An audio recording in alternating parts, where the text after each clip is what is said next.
A little bit of an explanation. Okay, this is the Kaibab National Forest, and over on the other side of this river here, that's the Prescott National Forest. So as you're driving north, this is northern Arizona, you notice that there's a blue heron. That's not what you noticed though, and you didn't see it, so that was a little unfair for me to mention it. You notice that there's a forest here of juniper, and it really is a juniper forest. It just, as you're driving down the highway, as far as you can see, you know, almost you see these juniper trees. So it's its own unique ecosystem, and I'm just gonna hike out until dark or something, or until I find something really super cool that makes me want to stop. This is something I guess maybe I sort of expected, you know, is a curly dock type plant. You know, this would be food. I've shown you before in another video. This is curly dock. It's not the wild rhubarb, but I kind of expect to see the rhubarb type dock around here too at some point. Whatever, I've got everything I need and more. I could just never come back. It'd be all right. Of course, what you really need is love, and you know that, but besides love, I've got everything I need with me right here, right now. So I can tell the people who have come and gone, and they may or may not have enjoyed the dreams they counted on. I can tell you of the ones whose ships came in and sailed away, hey, with or without them. So whether you're incorrigible or incorrigible, I can wish you good luck. You're lucky what you need, oh, I do believe what you really need is love. You're lucky what you need, oh, I do believe what you really need is love. looks to me like a grapevine, although I don't see any evidence of any actual grapes on it at this point. That's almost definitely a grapevine, probably canyon grape. So the grapes in this case would be smaller than what you normally buy from the grocery store, because it's a Native American type grape, so it's a different different species, but they're still good grapes if you can find some.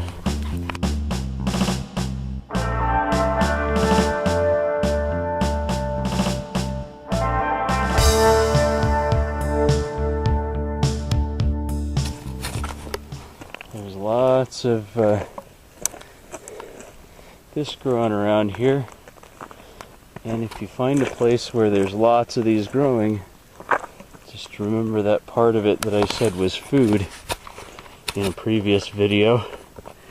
If you don't know what I'm talking about, go back and find it, because if there's a lot of it, it takes a little work, but it's great. It's a great pot herb, if you want to call it that.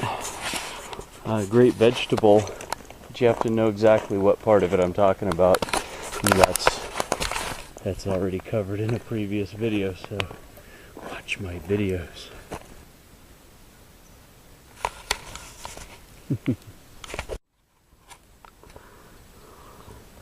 Beargrass, one of the easiest tough fiber plants to harvest, and why not just do one? I'll show you. Of course, you know it's beargrass. If I run my hand down that way, it can cut you. It's got teeth on it. A process one, I guess. It's got a rock that I'm gonna make sure it's filed down flat. So essentially, the first thing I'm gonna do, got my beargrass facing up, so I'm gonna take off those barbs. I'm going to press down on it because I really want to break up the plant material. What I want is just fiber as much as possible after I'm done. So starting on this side, just so that the teeth are kind of defanged.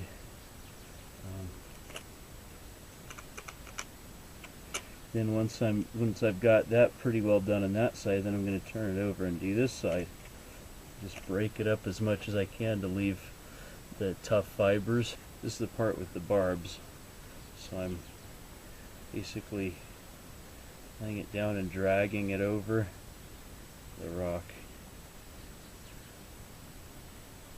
I'm going to try not to break the fibers across that way, only break them apart from each other lengthways. As I'm dragging this, you can see that it's starting to split apart that way.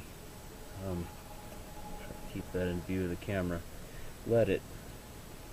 Nothing wrong with that. That's what you're trying to do, is to split, is to basically get that green stuff, the green plant material, just scraped away from the fibers, and just leave the fibers. And as you're scraping that away, they're going to start breaking apart lengthways, just like you can see here. The fibers are beginning to separate, and so I'm applying pressure to it to try to, if this rock I was on was a little smoother, it'd be easier. But here's another way to do it. The edge of this rock is kind of sharp or jagged. You can see the fibers are beginning to split now. That's what you want. You want to separate them as much as you can, so you can see it's getting close there. Okay, again, I'm not trying to do a fantastic job or be too meticulous. I just want to show you what the process is. I split it into 3 approximately equal parts. One of them I'm going to flip over the other direction, and that's because the plant starts thicker at the base, gets thinner at the other side, so the end result is a cord that's going to be roughly the same width all the way down. So I'm going to, here's all 3 of them, whichever direction you have it facing is a matter of preference. So I would ordinarily, I'd want to remove a lot more fiber than I just did, but here you go. So all I'm doing is just a 3 strand braid, similar to the way you'd braid hair, except that I'm twisting the groups of fibers as I go. And every time I twist the fibers, I'm twisting it always in the same direction. End result, what you'll have, this is going to be really thick, what you'll have is a twisted braided rope or cord, and you can add in other leaves. Get more beargrass, add in another leaf, so you could get, you could be several hundred feet long when you were done if you wanted. Alright, so this is basically a thin rope. It was very quickly made in a hurry. It's a little shorter than the original leaf was, but part of the reason for that is because it's at this point that I'd start adding in another beargrass blade. So this is really strong, tough stuff. You can make shoes out of this. You can make rope that you're gonna have to swing from. You can do a lot of stuff with this. And if I had broken down the fibers more and separated them into smaller groups, I could have had a cord maybe half this size and half the thickness and twice as long.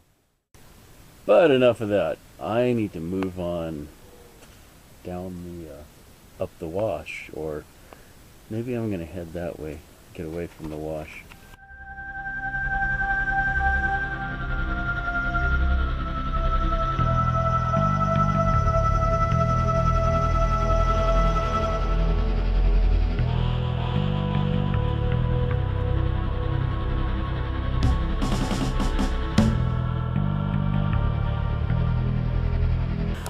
really hard to get lost. This is, you know, survivalists who make a living always try to, I don't know, to me, teach people things they don't need to know as much as other things they need to know that they don't seem to teach them.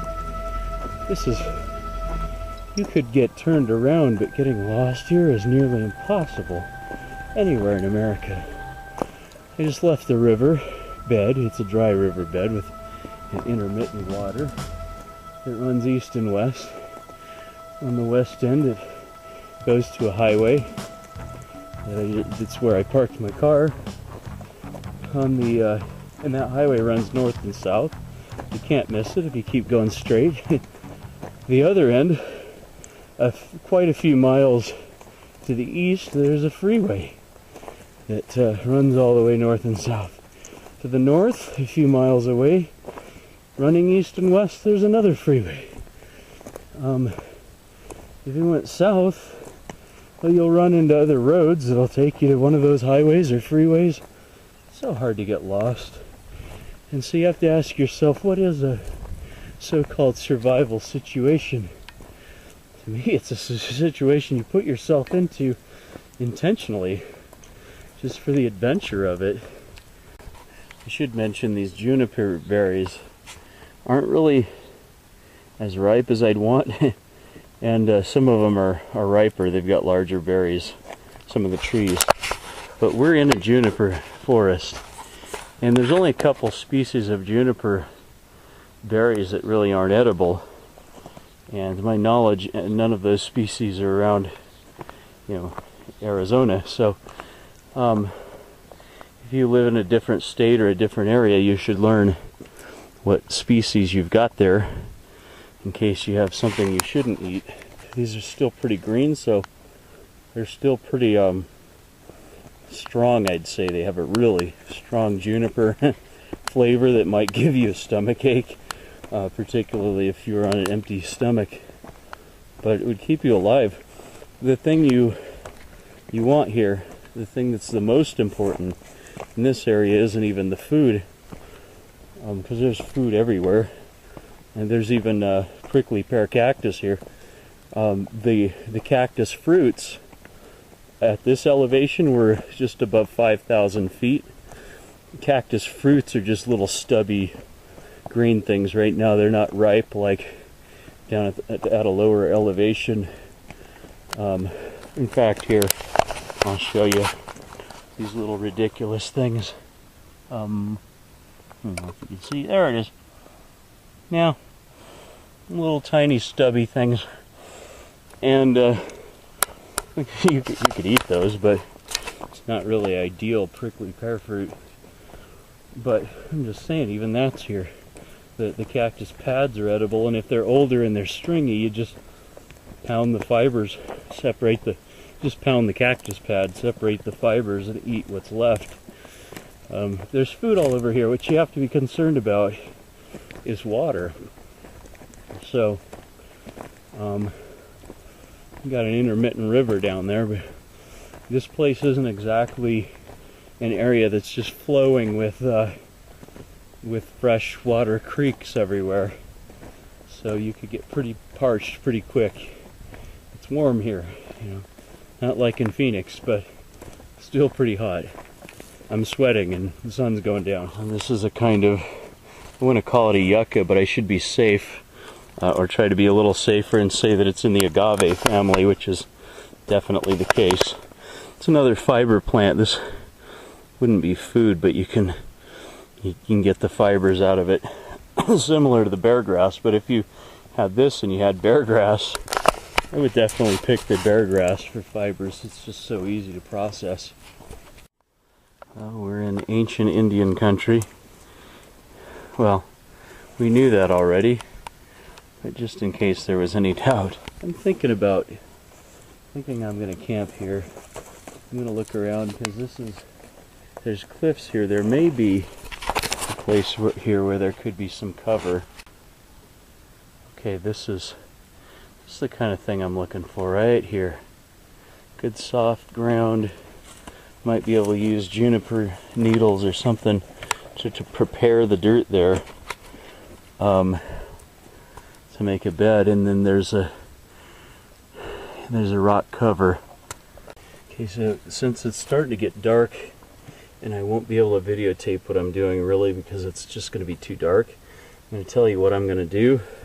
What I'm going to do is I'm going to remove the rocks and I'm going to shape the ground under this shelter so it kind of fits the contour of my body. It'll be kind of indented, sort of like a mattress would be if you were on the mattress. You know, it will indent underneath you. It's almost pitch black now. What I've done is, of course, this fire, you can't quite tell because it's too dark to see it, but the smoke's going up and it doesn't really want to go into the overhang. It really kind of wants to drift outward, which is what I was hoping. Basically, I used juniper, decaying juniper needles from the ground as matting, as a mattress over the ground, so it should be pretty secure even if it started pouring rain. I don't think it will. I don't feel like it will, but you never know. It's monsoon season, and up in the sky, you can't see it, but little fragments from rain systems have broken off and they're just kind of scattered and moving overhead. You gaze at the stars for the sign